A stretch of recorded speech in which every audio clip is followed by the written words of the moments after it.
Hello and welcome everyone. I am back with another video. This is our part 2 of basic grammar.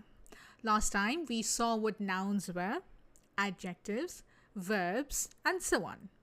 In this video, we're going to find some more topics, to focus on.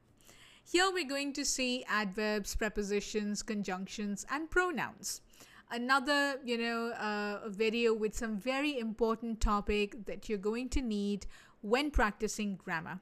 Okay, and by the end of this, at least you will have some idea of what these topics are. So, without further ado, let's get started. The first topic is adverbs. What are adverbs? Well, adverbs are words that help you describe a verb, an adjective, or other adverb. So you can see they're so important.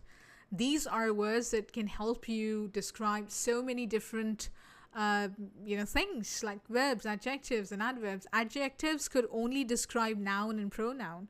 Not saying that it is not important, obviously it is, but adverbs, they are describing more things, more than two.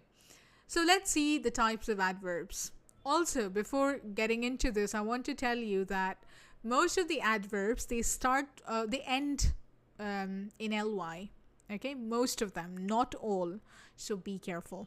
Okay, so adverbs of manner, like beautifully, successfully. So these are some of the adverbs of manner that you can use. Adverbs of time, he arrived late, early. So these are adverbs of time. Adverbs of place, this person lives nearby or far away. Adverbs of frequency, how often something is happening. So often, frequently, rarely, you can use those. Adverbs of degree, she's very talented, extremely talented, or so you can use those adverbs to showcase the degree. Okay, and adverbs, they answer the questions like how, when, where, and to what extent. These are the primary questions you can answer with adverbs. So adverbs are very, very important. Okay, now let's see the next topic, prepositions. Yeah, I think this is the topic that a lot of my students find it very tricky because they think that it is confusing. Well, I agree they are very, very confusing, but at the same time, I also believe that it needs practice. I know, as cliche as it sounds, it is. Practice is all it's going to take to, I won't say master it, but to be able to use it the way you want. Okay? So what are prepositions really?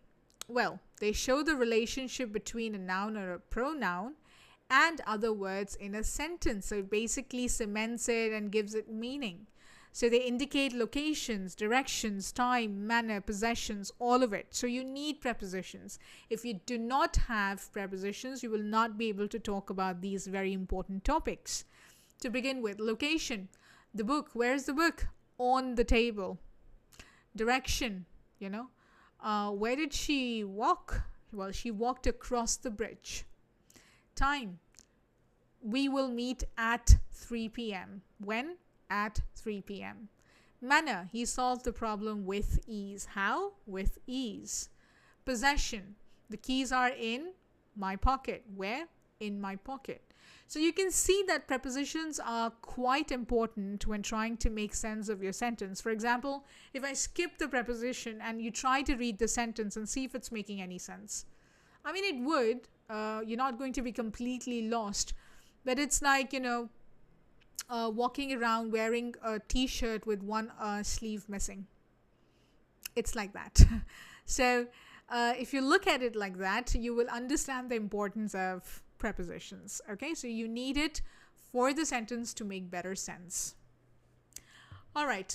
I know we were only meant to go through the topics briefly, but I can't help but explain some extra points so that, you can practice it later also by yourself. You can elaborate, get in some examples, use them in your answers when you're giving your IELTS mock test. Okay, now let's come to conjunctions. Yes, another very, very important topic. So conjunctions, they help you join things, So first of all, we have coordinating conjunctions, like when they want to talk about two equals, with but and. So I like coffee and I like tea. Two equals connecting. Okay. So you can wear red or blue. So at par with each other. That is when you use coordinating conjunctions. Subordinating conjunctions, on the other hand, you use it to connect dependent clause with an independent clause, okay, or the main clause with because, since, and when. So I can say I was late for the exam because the bus was late, okay. I am happy since he did my work, okay. So like this, connecting one with the other so that they make complete sense. Next is correlative conjunctions. So basically talking about two things, okay, two pairs, okay. So I can say I don't like either this or that, okay. I not only watch movies, but I also listen to podcast, for example, okay. So this is how you can use correlative conjunctions. They're very, very important topics, even though we're not diving deep into it, because the series is meant for IELTS speaking preparation and not grammar. But you can always let me know if you want any of those extra topics if you want me to cover. By the end of the course, I will make sure to leave my email address so that you can message me and tell me if you need more topics to be covered. Okay. All right. So let's see the next one. Pronouns. Yes. I would say pronouns are not, taught very well, or they're just overlooked, I would say. But they're very, very important to be used properly. So pronouns are basically words you use instead of a noun, because you can't keep repeating the name of something over and over. Okay. This not only sounds very mechanical, but also a bit unnatural.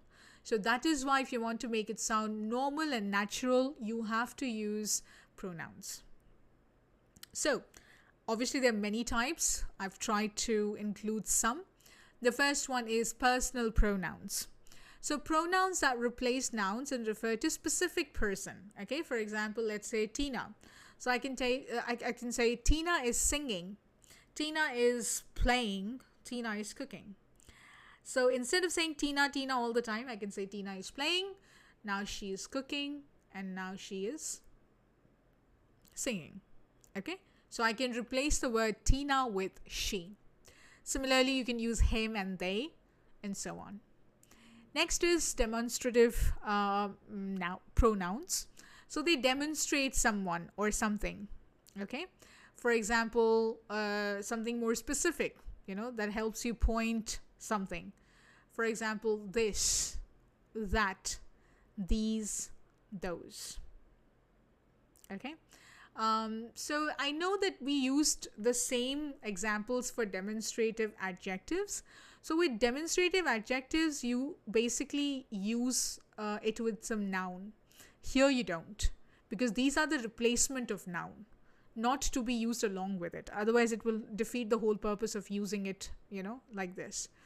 So that is why make sure to know the difference and use it accordingly. Next is possessive pronouns.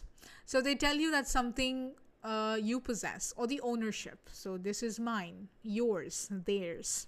Okay. Then we have relative pronouns, very, very important and often not used properly or correctly. So this is relative pronoun like who, which, and that. The last one is indefinite pronouns that helps you talk about something non-specific when it comes to people or things. For example, someone, anybody, none. Now you don't know who we're talking about. Okay? It is not specified. Okay, very good. We've come so far. Now let's move to adverbs in action. Okay. We have some more examples of this, like for example, for manner. Okay, she sings beautifully. Time, he arrived early. Place, they live nearby. We've already covered this, but this slide is just to review it one more time. Lovely.